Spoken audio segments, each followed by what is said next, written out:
False flag alert. Trust me, you'll want to watch this until the end. First things first, I will condemn the killing of any civilian, especially children. Point blank, period. And that's all I'll say on the matter. So as we all know by now, 24-year-old male Naveed Akram and his father, 50-year-old Sajid Akram, were apparently the two Bondi Beach attackers that attacked Jews celebrating the first day of Hanukkah. Jews like this rabbi here, who was one of those killed.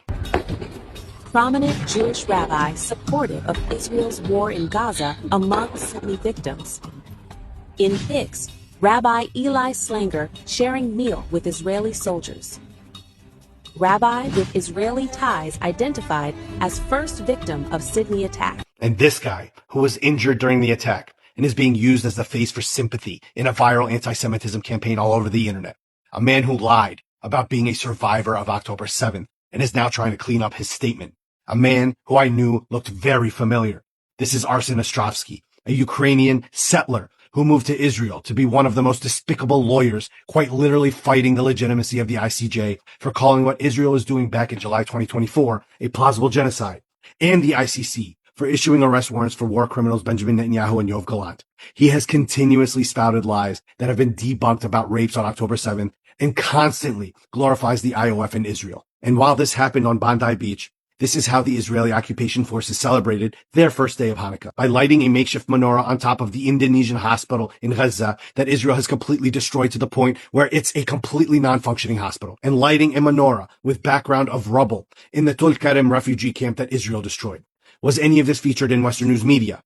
Nope. How about the fact that in under 24 hours, 14 Palestinians died of severe cold, including months-old infants, as the Zionist blockade on Gaza denied them from mobile homes lining outside of Gaza and basic warmth necessities, the least being clothing. All while the storm destroyed 3,000 tents, none of which can be replaced due to Israel's blockade. Nope, no news of that either. But I digress. Both Bondi Beach shooters were reported to be of Pakistani origin. And as always, Western news media immediately latches onto this fact and automatically calls them terrorist Pakistani Muslims. Only this time, all these news outlets got notoriously embarrassed when everything backfired after they reported these incendiary, hate-mongering headlines, as they came to find out that the hero that stopped the shooters and saved hundreds of lives, hundreds of Jewish lives, was none other than a Muslim Lebanese man named Ahmed El-Ahmed. I could not have asked for a better name for this hero.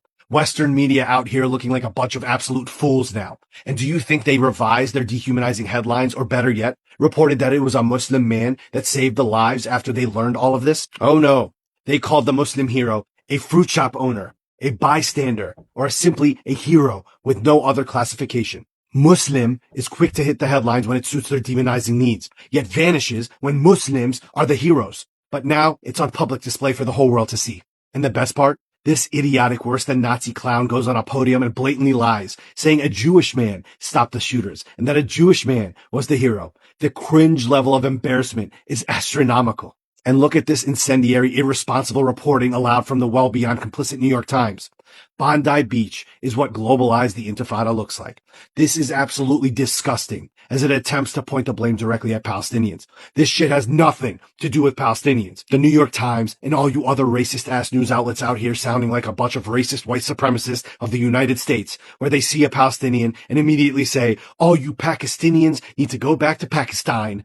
Palestine is not Pakistan, you fucking idiots. These racist demonizers love to latch on to Arab words to make them sound evil and demeaning. Intifada simply means uprising or resistance, such as uprising and resisting against your occupiers, where globalize the Intifada is a global call to join the Palestinian uprising against Israeli occupation of the West Bank and Gaza Strip. That's all it means. Yet Zionists love to falsely claim that it's a calling to erase all the Jews. But that's beside the point. You guys hear about all the other information that didn't make the news? How the son Naveed Akram's name was searched from Israel, with the search results at its highest point 5 days before the Bondi Beach shooting. In fact, his name was searched 9 times, 24 hours before the shooting. And just like every time, Google has just recently scrubbed all of these results from existence. Did you know that there are now reports that the shooters pledged allegiance to ISIS and that police found an ISIS flag in their car? This ISIS and this ISIS?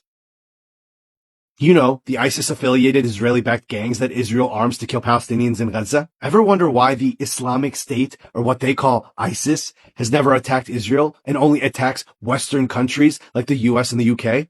Yup, I think we all know what's going on here now. And if not, I'll just say it plainly out loud for you. Israel is to ISIS, as ISIS is to Mossad, as Mossad is to CIA, as CIA is to ISIS. Say that 10 times real fast.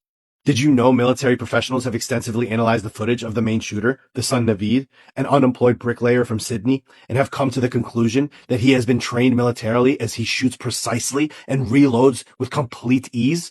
And that the gun he is using has passed NATO tests for military-grade reliability? And then there's the Israeli society that thinks anti-Semitism is a joke to be toyed with and weaponized in order to drive Jews to their non-Semitic racist apartheid ethno-state, where they are welcoming anti-Semitism all over the world as a means to having Jews flee to Israel. Don't believe me? Listen to this, which was televised on live Israeli TV and podcast. כמו שאני אגב, ואני אמרתי את זה 1000 פעמים, תומך באנטישמיות. מה זאת אומרת? אני בעד שהאנטישמיות בעולם תגדל, שכל היהודים יברחו לפה. אתה יודע שזה לא מציאותי. ברור שזה מציאותי. לא, זה לא מציאותי. מה זאת אומרת זה לא מציאותי? אתה יודע, אנשים, יש להם עסקים, לא, אני לא כולם. זה לא פשוט. יש מספרים, אי אפשר להתווכח איתם. כשיש עלייה ברמת האנטישמיות בצרפת, הגיעו לפה כבר 10,000 יהודים צרפת. אני איתך, אבל שכולם יעלו, בוא. זה הכל. יהיה מקום לכולם. נסדר, נצטופף.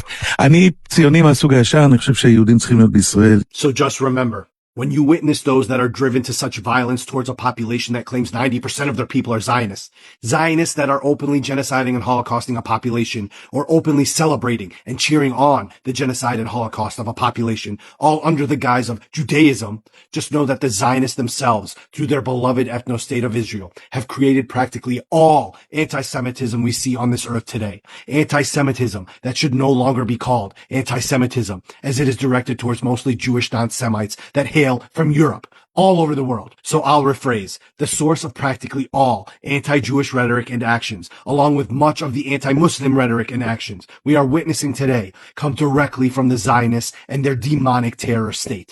You have made this world unsafe for all Jews on this planet, whether you are the supremacist kind or the ones that fight for a free Palestine. Israel did this, and that's the common enemy we all have right now. Good night.